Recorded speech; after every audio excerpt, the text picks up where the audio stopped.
সাহসী একটা ছেলে, বরং রাষ্ট্রের স্বার্থে, দেশের স্বার্থে, স্বাধীনতার স্বার্থে, গণতন্ত্রের স্বার্থে সে কথা বলেছে। আমি দেখেছি। যদি আপনার এই লোকজন এইভাবে আসতে থাকে, আমার একটা বাধা সৃষ্টি হবে নিরাপত্তার। ওনাকে বলতে বলেন উনি কি বাংলাদেশ থেকে আসছে নাকি অন্য কোনো গ্রহ থেকে আসছে? বাংলাদেশের সার্বভৌমত্ব রক্ষার প্রশ্নে কথা বলেছে। সে একটি রাজনৈতিক দল। তাহলে এখন আপনার এটা কি মানে অনশন করার কোনো নাই?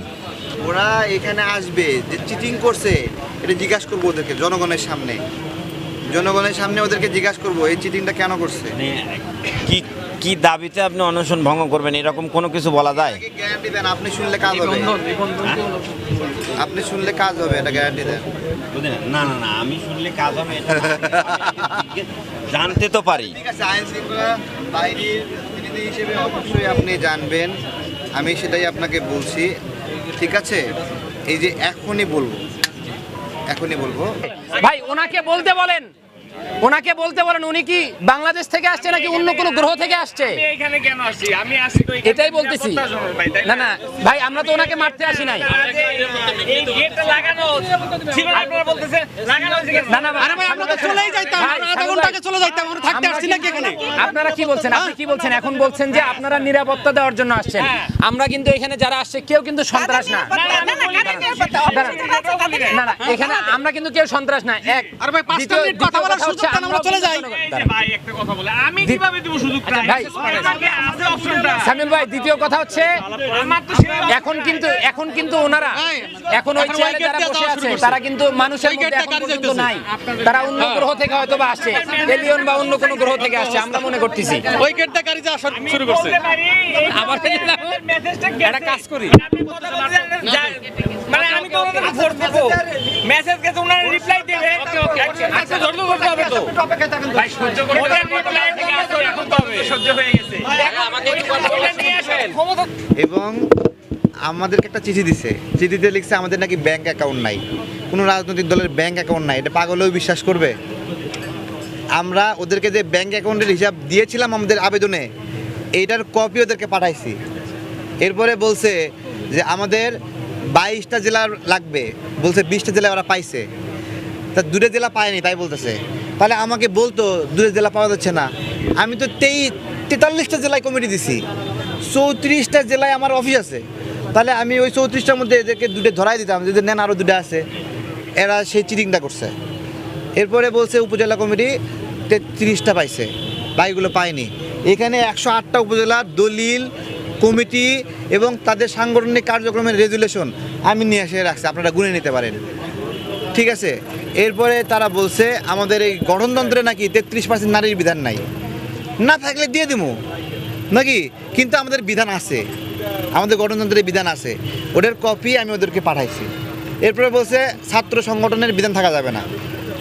ছাত্র সংগঠন আমরা খুলি না এখনও, তাহলে থাকবে কোত্থেকে?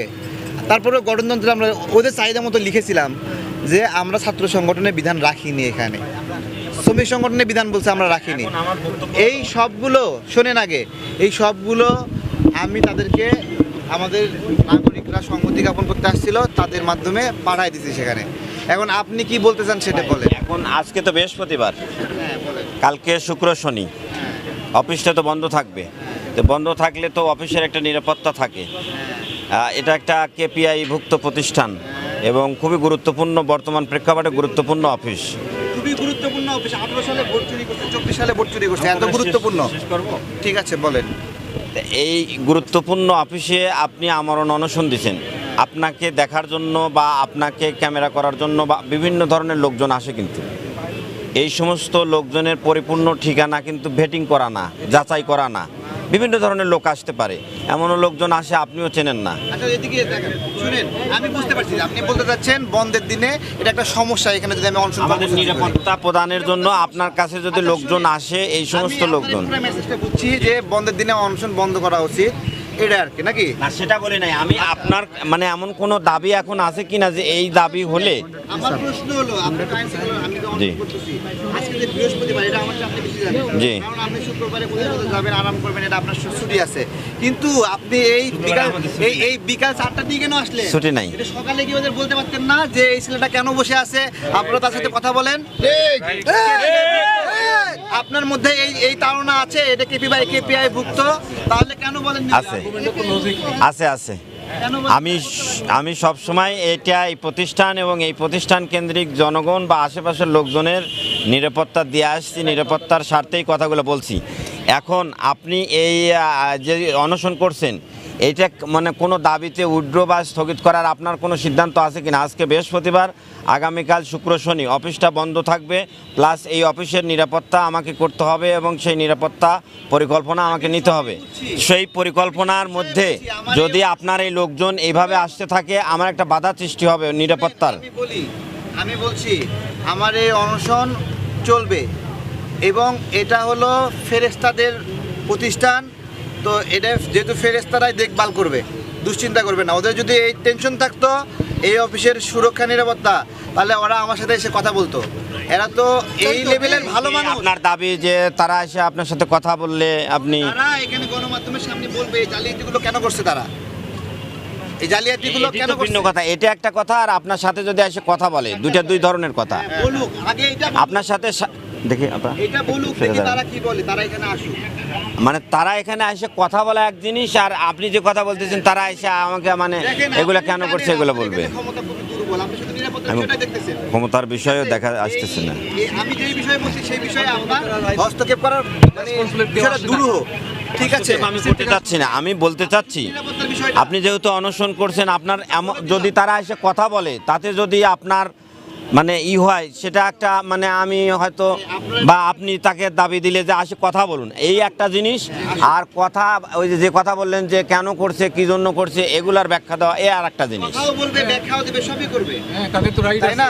সবই করবে, রেসপন্সিবিলিটি আছে যে এখানে একটা সবই করবে। তারা একটা সুন্দর কাজ করছে না, ডেস্টিনির মতো একটা প্রতারক, দাঁড়ান একটু, ডেস্টিনির মতো একটা প্রতারক কোম্পানিকে তারা নিবন্ধন দিছে। তারা যদি এসে আমি বলি, আমি জানি না কি করবে, তারা যদি এসে কথা বলে আপনার অনশন ভঙ্গের কোনো সম্ভাবনা আছে কিনা? বললে সন্তুষ্ট হলে চলে যাবো। আচ্ছা ঠিক আছে। আমি সন্তুষ্ট হলে চলে যাবো, ঠিক আছে? বললে আসুক, কথা বলুন। আমি বাংলাদেশ জাতীয়তাবাদী দল বিএনপির সিনিয়র যুগ্ম মহাসচিব, আমার নাম রুহুল কবির রিজভী। আমি তারেকের যে তার যে রাজনৈতিক দল কি যেন না নাম, আম জনতার দল, তাদের নিবন্ধনের জন্য নির্বাচন কমিশনে নিবন্ধনের জন্য তারা ইতিমধ্যে আবেদন করেছিল, সেই আবেদনটা গ্রাহ্য করা হয়নি। আমি দেখেছি যে আরও গুরুত্বহীন কিছু সংগঠন আমার কাছে মনে হয়েছে তারাও নিবন্ধিত হয়েছে, কিন্তু তারেকেরটা দেওয়া হলো না কেন আমি এটা বুঝতে পারলাম না। তারেক এই দেশের স্বার্থে কথা বলেছে, আগ্রাসনের বিরুদ্ধে কথা বলেছে, বাংলাদেশের সার্বভৌমত্ব রক্ষার প্রশ্নে কথা বলেছে। সে একটি রাজনৈতিক দল গঠন করেছে এবং তার বৈধতার জন্য নির্বাচন কমিশনে সে আবেদন করেছিল। সে তো কোনো গোপন রাজনৈতিক দল করতে চায়নি, সে আইনসম্মত রাজনৈতিক দল করতে চেয়েছে। যদি তার উদ্দেশ্য খারাপ থাকতো তাহলে গোপন রাজনৈতিক দল করে রাষ্ট্রবিরোধী অনেক কার্যকলাপ করত, কিন্তু রাষ্ট্রবিরোধী কার্যকলাপ তো করেইনি, বরং রাষ্ট্রের স্বার্থে, দেশের স্বার্থে, স্বাধীনতার স্বার্থে, গণতন্ত্রের স্বার্থে এই নেতা সে কথা বলেছে। আমি দেখেছি সে গলার মধ্যে মোবাইল ঝুলিয়ে আগ্রাসনের বিরুদ্ধে কথা বলেছে, স্বাধীনতার সপক্ষে কথা বলেছে। এই দেশকে যারা আমাদের অর্থনৈতিকভাবে, রাজনৈতিকভাবে, সাংস্কৃতিকভাবে আধিপত্য বিস্তার করতে চায়, সে আধিপত্যবাদের বিরুদ্ধে কথা বলেছে। আজকে তার নিবন্ধন দেওয়া হচ্ছে না, তাহলে আপনারা কাদের নিবন্ধন দেবেন? আমি জানি না, কাউকে আমি মানে ছোট করতে চাই না, কিন্তু তার যে চিন্তা এবং রাজনৈতিক তার যে সংগ্রাম এবং কর্মসূচি, সেই অনুযায়ী সে যে রাজনৈতিক দল গঠন করেছে সেই রাজনৈতিক দলের নিবন্ধন অবশ্যই সে প্রাপ্য। এবং এই ন্যায়সঙ্গত কারণে যে অবস্থান ধর্মঘট নাকি অনশন করছে, তার এই অনশনটা 50 ঘন্টা যে অনশন করছে, এই অনশন কর্মসূচির প্রতি আমি বাংলাদেশ জাতীয়তাবাদী দল বিএনপির পক্ষ থেকে পূর্ণ সংহতি জ্ঞাপন করছি। সময় দিলে চলে যাবেন, আমরা কেন থাকবো? আপনি লম্বা দাঁড়ান, আমরা এখানে দাঁড়াবো। এখান থেকে রাস্তা ছেড়ে দেন। আমরা সাক্ষাৎ করে দেন আমাদের। ভাই ব্রাদার, রাস্তাটা ছেড়ে দেন। প্লিজ শোনা ভাই, আমাদের সাক্ষাতের ব্যবস্থা করে দেন। আমরা সাক্ষাৎ করে চলে যাব। আমি বলি আগে আমার কথা শুনুন। আপনি প্লিজ আপনি যে জায়গায় দাঁড়িয়ে আছেন ব্যানার নিয়ে, এটা পরিষ্কার নির্বাচন কমিশনের অফিসারদের, কমিশনের অন্যান্য কর্মকর্তাদের রাস্তায় প্রতিবন্ধকতা সৃষ্টি হয়েছে। এখন নতুন আমার কথা শেষ, আমার কথা শেষ হতে দেন, শেষ করতে দেন। জি বলেন। এটি আপনার একটি অপরাধ। জি না না, রাস্তা চলাচলের সামনে প্রতিবন্ধক সৃষ্টি করা আপনি একটা অপরাধ আমাদের করছেন। সাক্ষাৎ করা না। আমার কথা শোনেন আগে, বলেন। আপনি রাস্তাটা ছেড়ে দিয়ে দাঁড়ান, তারপরে আপনার প্রস্তাব আমি পাঠিয়ে দেবো। আচ্ছা দাঁড়ান। গেট তো বন্ধই ছিল। গেট তো বন্ধ ছিল। দিন ধরে গেট বন্ধ। তখন দল আছে। হাততালি হবে। এখন আপনারা কয়জন দেখা করবেন বলেন? আমরা 3 জন যাব, 3 থেকে 4 জন যাব। ধরো আসলে কেন হবে? বাংলাদেশ বেকার পরিষদ। পিছিয়ে আসেন। 4 লক্ষ বেকার জানেন না। সাইড অন, আপনারা একটু সাইড অন প্লিজ। কেউ কথা বলবে না। একটা পাশ খোলা রাখতে দেন। নিবন্ধন নিয়ে তাল বাহানা চলবে না। নিবন্ধন নিয়ে বৈষম্য চলবে না।